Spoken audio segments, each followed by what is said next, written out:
Secretary of Defense Lloyd Austin and the nation's highest military officer, Chairman of the Joint Chiefs of Staff General Mark Milley, are holding a press conference Wednesday at 1 p.m. It will be the first press event the two men have done since the formal end of the 20-year war in Afghanistan.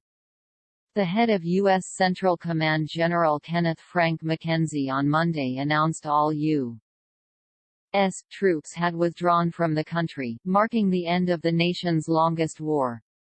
The last U.S. plane left Afghanistan at 3:29 Eastern Time on Monday. The last troops in the war in Afghanistan were those supporting the largest non-combatant evacuation mission in the U.S. military's history, evacuating over 124,000 individuals since the end of July.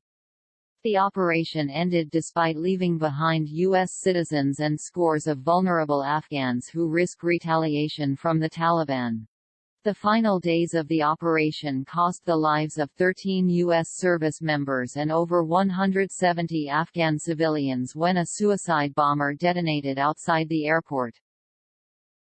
President Biden called the evacuation mission an extraordinary success in remarks Tuesday commemorating the end of the evacuation mission and with it, the war.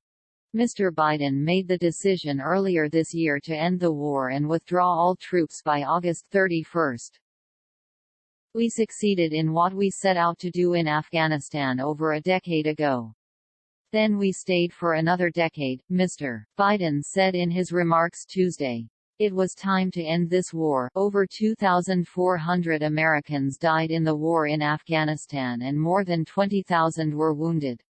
The U.S. spent close to $1 trillion on the war, according to a recent Inspector General report. On Tuesday, in his first public comments since the war ended, Milley said, "Today is an incredibly emotional day. All of us are conflicted with feelings of pain and anger, sorrow and sadness, combined with pride and resilience. One thing I am certain of, for any soldier, sailor, airman, or Marine and their family, your service mattered. It was not in vain.